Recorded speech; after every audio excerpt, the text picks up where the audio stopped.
I grew up in Central California in a very small farming community, and I just remember what a peaceful time that was.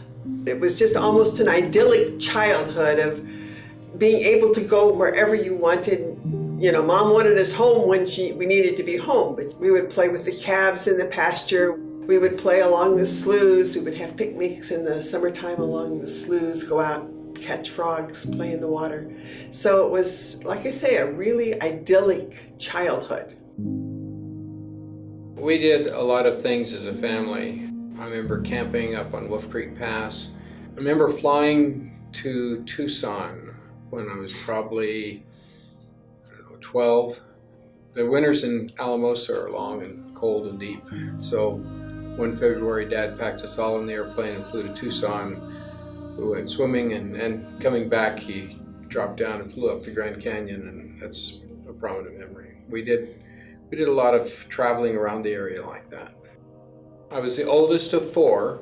My brother Jim was 4 years younger than me, and then Sister Sue 2 years younger than him, and Sister Nancy 4 years younger than Sue. So we were 4-2-4 in our spacing. And so Jim and I did a lot of things together. I was probably between 10 and 12. Jim's 4 years younger, and Dad took us up to the sand dunes and let us off for a week. And so we camped up there by ourselves. We were used to camping, we knew how to do it. And so we spent a week up there at the sand dunes, camping together, hiking up Mosca Pass and doing a lot of different hiking adventures around the sand dunes. There's a lot to do up there. So that stands out. It's something Jim and I did. I was the eldest of 3 younger brothers. The dynamics were different. I didn't do things with my brother quite as Bill did, but I managed the household. My mom, in my teen years, was a single working mom. My father had passed away, and so I sort of managed the household and ran the kitchen and took care of stuff like that. My father died when I was 15. He took me to school one day. I said goodbye, Dad, and he went on to teach his classes, and midday I was pulled out of school because my father had died. So I never knew him as an adult. He was a quiet man. I got my love of books and English from him. He loved his books and could easily get lost in books wherever he was, even in a store that he happened to just stop in to look at the books in a kiosk. He could pick up a book and instantly be lost for hours if he wasn't tracked a little bit. So my mom was really the formative one. She was the one who managed the household, who took care of things. She was the one who really taught me about courage and about living. They were both good parents, but my mom is the primary one that stands out as the main force, the driving force of my life. She was the one who gave me a foundation for trusting the Lord in every situation, and that stood me well.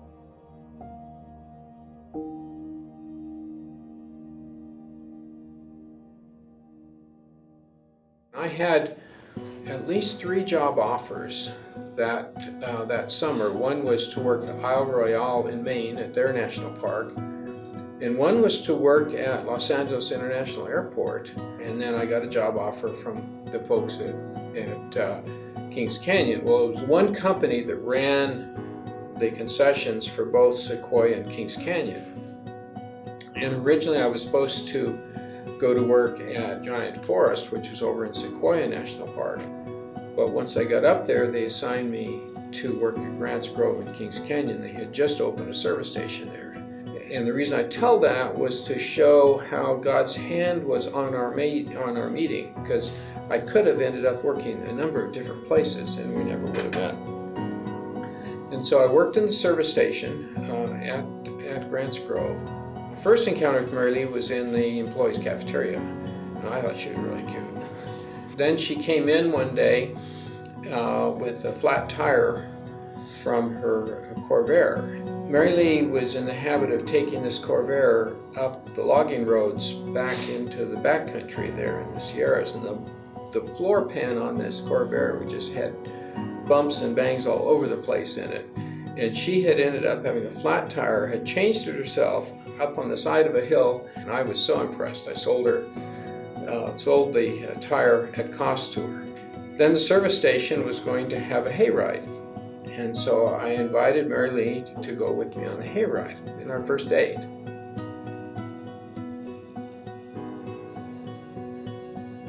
A lot of our dates were simply walks through the giant redwoods. I mean, that was just absolutely spectacular. I can remember going and buying some hamburger at the store and cooking hamburgers out there in the middle of the scenery. I mean, it was just world-class scenery. Like I said, this was the largest grove of the largest redwoods, and that's where we would go on our dates. And we would get together almost every day. We did a lot of stuff together that summer, and we were married at the end of the summer. Oh my good golly, the early years, we had been together all summer long doing things together. He got back to school and my husband disappeared into books. That was very difficult to not have him available, and he was just frantically trying to pass classes. The average course load was 20 hours, and the quarters were 12 weeks long. Yeah. So if you went full time, which I did once we were married, you had two-week breaks a year, 2 weeks in June, 2 weeks at Christmas. Otherwise, it was full-time school. In fact, when I graduated, the school awarded Mary Lee a diploma. PhD. Putting hubby through. And they did that for all the wives because the school very much recognized the key support role the wives played in the guys finishing. We had a child, and I still worked, and Bill still studied, so they were not easy years for us. That's where my mother's admonition, don't come home, don't quit, primarily, just don't quit, keep on, because they were not easy. We were poor, broke college students. Later, I looked back and added up, I added up 5 times when we came close to divorce.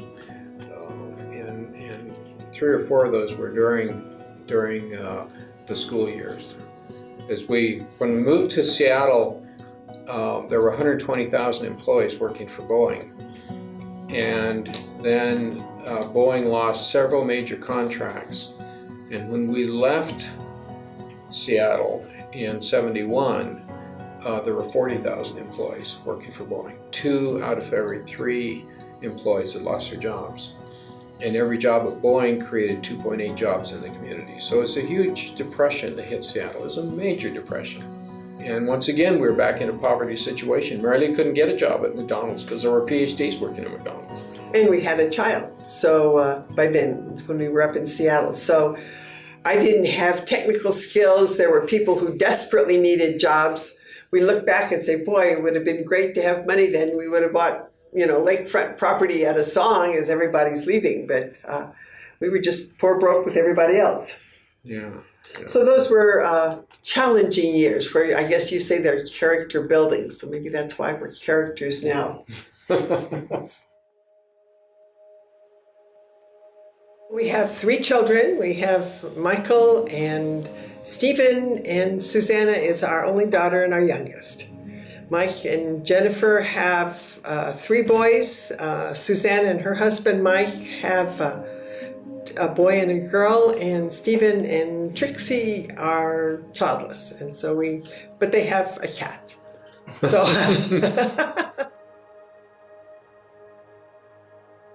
Mike is very meticulous in what he does. He has taken after science like I have and runs a research team at Penn State University. Very devoted father to his family, and really in an environment where it would be tempting to make his work top priority. He's very attentive to his family, and he makes the family top priority.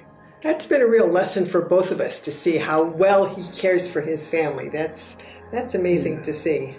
And Mike has done exceptionally well in doing that. And Stephen is very meticulous in what he does. He's very organized. He has an independent IT consulting business, so he manages computer systems for half a dozen companies, including ours. And he's very good at customer service and very good at troubleshooting really difficult computer system problems. He's also very compassionate. I've watched him in dealing with different difficult situations. And he's very compassionate. Yes. Very compassionate. Both he and Trixie together really care for people. Susanna is, she started out in engineering, but she's very relational. And so she ended up going into hotel management before she and Mike started having kids. Susanna is a very compassionate woman. She would bring home every stray animal that she sees if her husband would let her. So they've had a house full of cats. They're down currently to 1 cat and 1 dog at this moment. But all of our kids have warm hearts for something that's hurting. Susanna especially has a warm heart for animals. She would just bring them all home. Mm-hmm. And both she and Mike are very, very family focused. Yes. She coaches soccer teams for both her kids and does that with other kids. And so it's fun watching them blossom. It's been a real joy for us in watching our kids blossom. And of all of the stages of child rearing, from babies to adulthood, we enjoy the adulthood stage the most. Of getting to know our kids as adults has been absolutely the very best. And it's fun to see them developing character traits that you say, oh my goodness, look at that. Bill spoke about Mike's compassion and his focus on his family, which is a real ability to bring people to work together, that he runs a department in his lab, and getting feedback and getting buy-in and getting people to be working together is you remember when they were at home squabbling with each other and you say, oh my goodness, look at that, what an excellent character trait. And just Stephen's patience with things, because I would not have necessarily classified him as a patient kid, but you see him working through situations, and you see him being patient, you see him being gracious when it would just be real easy to be huffy, and Susanna stepping up and taking hold of things and really getting tasks accomplished. All of them have a real sense of accomplishment. I'd say they are all accomplishers. And the spouses that each one of them have are perfectly suited to that particular character, their particular characteristics. We're very grateful for the spouses that each one of them have in their lives, for the kids that each one of them have. That really is a gift from God. Very much so. Very much so. It was watching my mother's faith that has given me the foundation for my faith in God. Now, it still has to be worked out. I still have to choose to trust, to obey, to be obedient to the Lord in everything. But my relationship with the Lord really defines, I think, who I am and what I do, and is the standard to which I hold what I do, and that my relationship with the Lord has really given me ability to deal with ups and downs of life. Her faith was a strong piece of our marriage early. But I was not a believer when we met, but I knew the words. And it wasn't actually until after we'd been married a while that Mary Lee realized that I really didn't believe, really didn't know Jesus. And after graduate school, then when the pressure of that was over, we had been to a Wycliffe Associates banquet, Wycliffe Bible Translators. A man named Brother Andrew spoke, who his mission was smuggling Bibles behind the Iron Curtain, and his book was for sale. And so we bought that book. So she and Mike went backpacking with the church in the Sierras, and I was left at home that week. And I started reading that book. And I came to the place in the book where Andrew gave his life to Christ. And all of a sudden, for me, it was like the solution of a scientific problem. All these pieces of information that I'd heard through the years about God and about Christ all came together into a picture. And so I got down beside the bathtub and gave my life to Christ. And it was a very dramatic change. First thing, I had a tremendous hunger for the Bible, and I didn't know any better, so I started at the beginning and read it through. And so Mary Lee saw the change right away as soon as she got home. Both of us having a faith in the Lord has enabled us to be able to commit together to not look at the other and say, well, this is your fault. Right. The blaming has been absent, and we've been able to work through together the challenges because of our relationship with the Lord, because of our faith that He is sovereignly in control of whatever's going on, that we can trust Him to work through the challenges that we're facing, that it's not up to us to figure it out. It's up to us to continue to live before Him as pleases Him, and that He will bring the changes about that are needed. We had gone to Kenya to visit Mary Lee's mom, and I was praying about the company. And God said very clearly to me, He said, if you want Tetra to grow, you need to spend 2 hours a day in prayer with me. And told him, okay, I'll do that. And so what would you expect? Well, you'd expect he'd grow the company. He didn't. He closed it down. And we went from 42 people in early '94 to 5 people in early '97. It was hard, and during that time we were both struggling with our relationship with each other, certainly our relationship with the Lord. There wasn't energy for anything, and a friend of ours sent us a course that had just come out called The Testing of Your Faith. At the end of it, we turned and we looked at each other and said, oh my golly, we're just in a test of faith, and right now we are losing that battle. I don't think we could have learned the level of trust that was required later without that 2-year period. And I still have the church bulletin where I wrote in the margin, the trial was over. That I sensed during that Christmas church service that the trial was over. And we had a contract with a major Canadian mining company within a couple months after that. We have learned experientially that His promises are true, that when He makes a promise, He keeps it, and He may not keep it in the way you expect it, but we have learned He's absolutely faithful and true. As I look back and I think, there's times I wish I had learned faster. There's times I wish I had learned better, but that's all part of the learning, because we have learned, and it's been at the pace that we were willing to grow into whatever the Lord was teaching us. So I can't say that I have any regrets.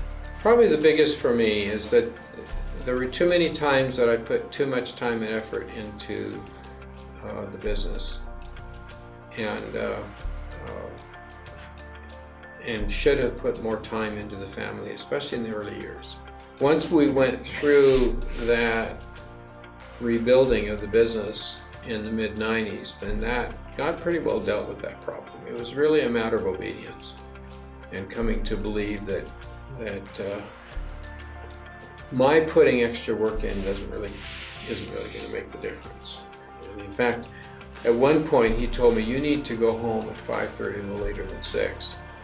And the few times I violated that, he made sure nothing useful was accomplished. You know, one of the things that God says in Scripture is that David was His friend. God says of David, he was a man after my own heart. And I guess that for both of us, we want God to say, yeah, Bill and Mary Lee were my friends. They were good friends of mine. It's easy to love things and to use people, and that's completely upside down to what really contributes to life, where we are to love God, we are to love others, and that the things that we have are merely tools. They pass through your hand. You may have them, you may not have them. They come and they go, and so don't get your priorities wrong. This life is not about getting stuff. You use the stuff you have to love people and to love God, and that's what I would encourage our kids and our grandchildren to experience. Yeah, well said.